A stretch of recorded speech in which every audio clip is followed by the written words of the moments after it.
welcome back to Crocktober week number 3. And this week I've got some really good stuff for you. I showed you bread last week, but I've come into situations where I need it that day. I don't want to wait overnight. So I found a same day bread, so I'm going to show you that. I have a fantastic sweet potato chicken chili.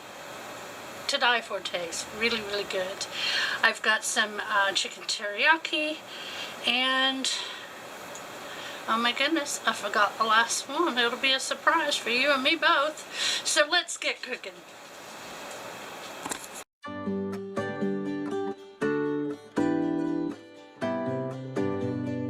Today I'm making ribs in the crock pot with a new sauce, and I have to say this was fantastic.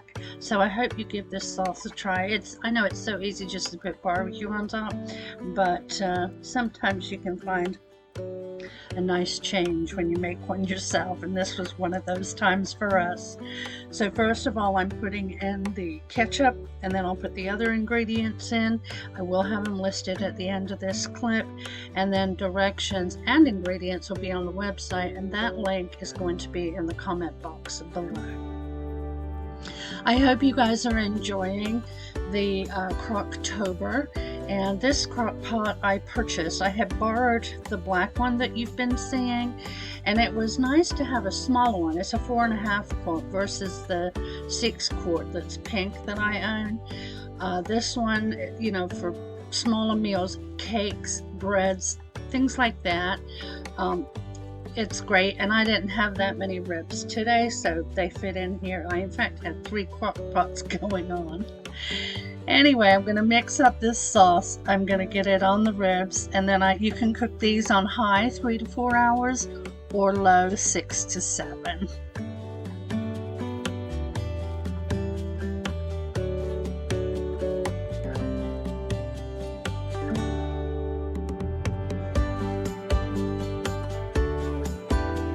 I served ours with rice and baked beans, and it made a fantastic dinner.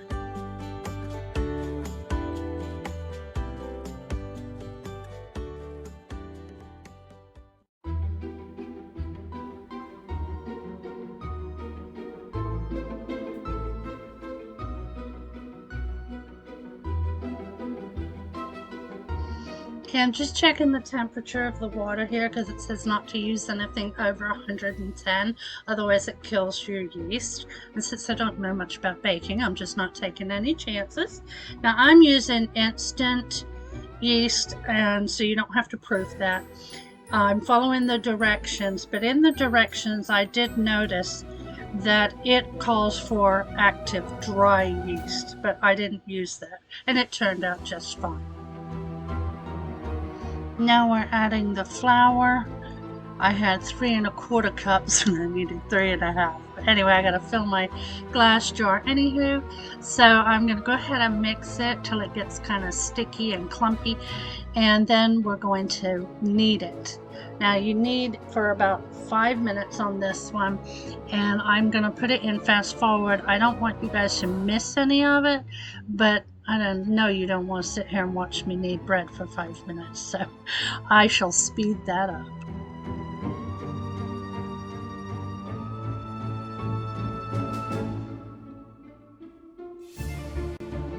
Alright, now it's sticky and clumpy. I'm going to go ahead and put some flour on the counter and get it all out of the bowl and start the process.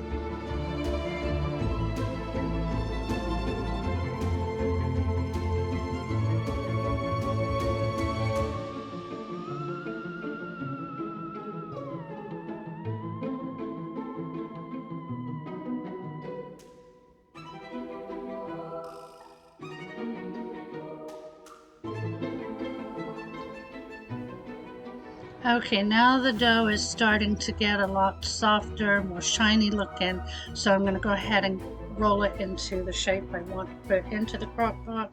I did spray a little oil in the bottom. It doesn't say to do that, but I did it before and it was just fine. You cook this for 2 hours. You want to make sure the internal temperature of the bread is at 200. And then you can take this out. You can do what I did before and just turn the bread over because it's going to be brown on the bottom but not on the top. And this time, instead of doing that, the other option is putting it in the oven under broil, and it will brown up the top of the bread. So I'm going to give that a try this time.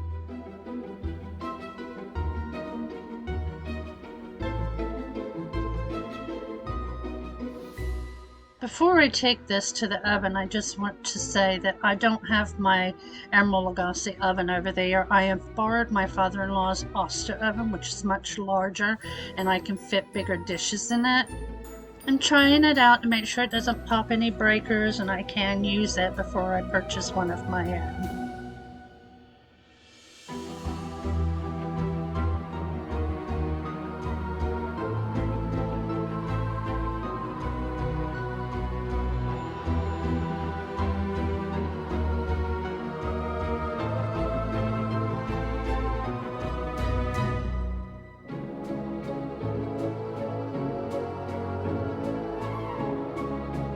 Alright, here it is out of the oven. Absolutely lovely and brown after it was broiled. And now that it has cooled up, I'm going to go ahead and slice it and butter it so you can see the inside too. This too was lovely and soft and fluffy. It has a great texture. I hope you give it a try. You don't have to wait for overnight for the bread to rise with this one.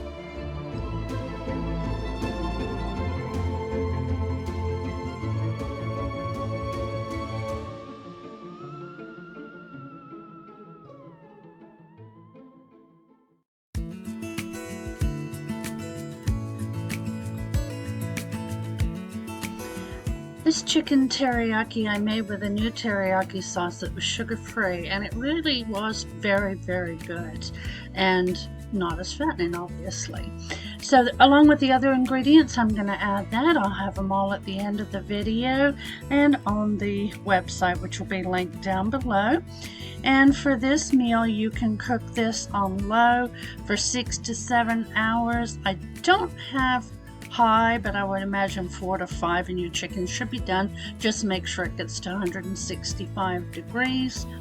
This was actually a freezer meal, but I didn't, do it and freeze it. I just cooked it from scratch, but it makes 2 with the ingredients that I have listed. So you would just split the ingredients between the 2 bags, put them in the freezer, and then cook them whenever you're ready. You want to thaw them out in the fridge first, and you can do that by putting it in there the night before, the day before, and then once it's thawed, it'll be ready to put in the crock pot.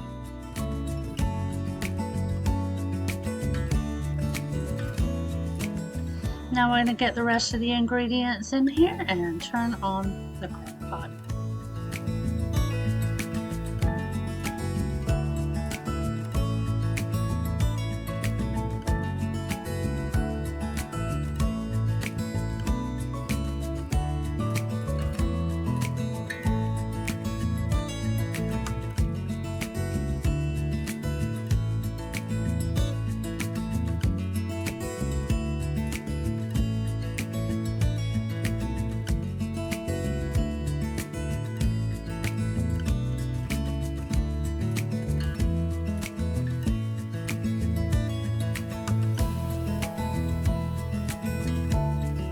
It said 6 to 7 hours on low, but I used the double recipe, so I did 8 hours on low, and it was absolutely delicious. I did freeze leftovers for Big Daddy to take to work next week, and here are your ingredients.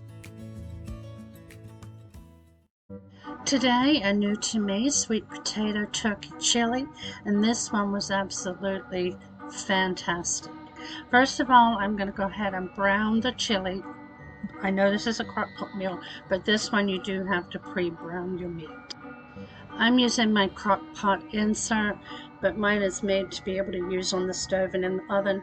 So if you don't have that kind of crock pot, just do it in a frying pan. I did that for years. And now I'm cutting up all the vegetables.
Now the meat's done, I'm going to go ahead and get that out.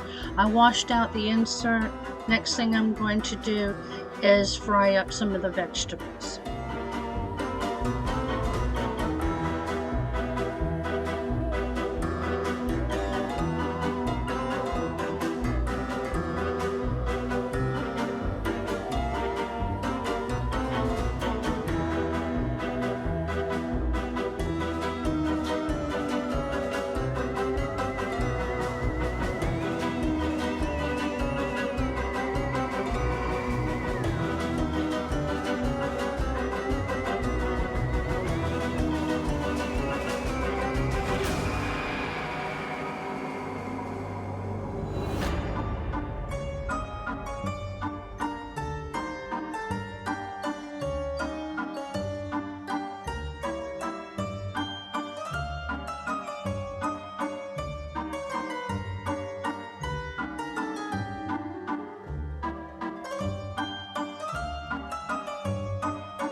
We're turning on the stove. I'm going to go ahead and put in the onions, the peppers, some garlic, and of course I put olive oil in there too.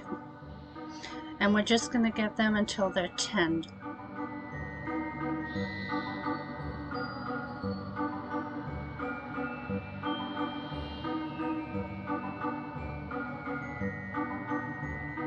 I have all the vegetables in the strainer because I was washing them in the sink.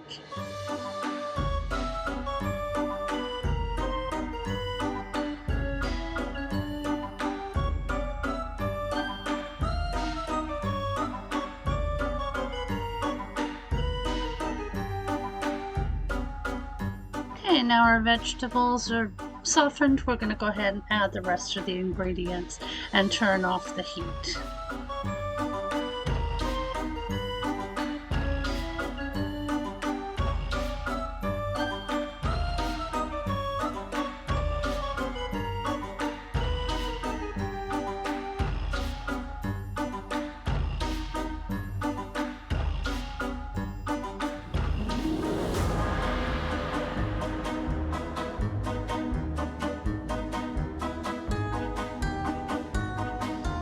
I started with all the vegetables, like canned vegetables, and then I'm going to work on the seasonings after that. Now the one ingredient that this called for was what I call Hershey's cocoa, but it's pronounced either cacao or cacao per the internet. Anywho, when I looked it up, Hershey's chocolate is actually made 100% out of this cacao natural unsweetened powder, which is what I used. It's said to use 1 to 2 tablespoons of the Hershey's, but I used 1 because to me putting chocolate and chili was kind of weird, but you can't taste it, and I think next time I might try 2 tablespoons because this chili had a fantastic taste. I don't know if it was the chocolate or not, but now we're going to add the chicken broth. We're going to mix everything up, and we're going to go ahead and get this cooked.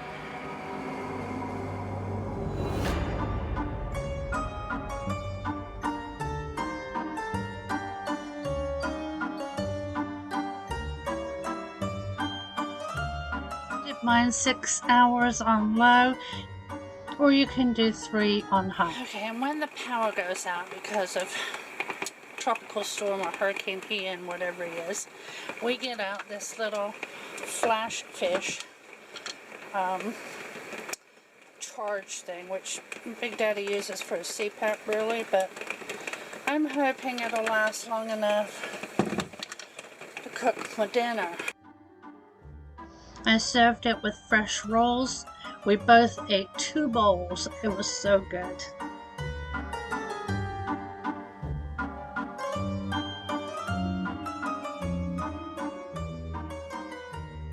I hope you enjoyed this week's meals, and next week I'm going to have more recipes for you. I am doing Halloween next week, so that you can get the recipes like the week before the actual Halloween. And I hope you're going to enjoy all of those. I have certainly enjoyed making them. So if you've made it to the end of this video, leave me a spider emoji. Alright guys, I love you. Have a great week. I'll see you next Monday.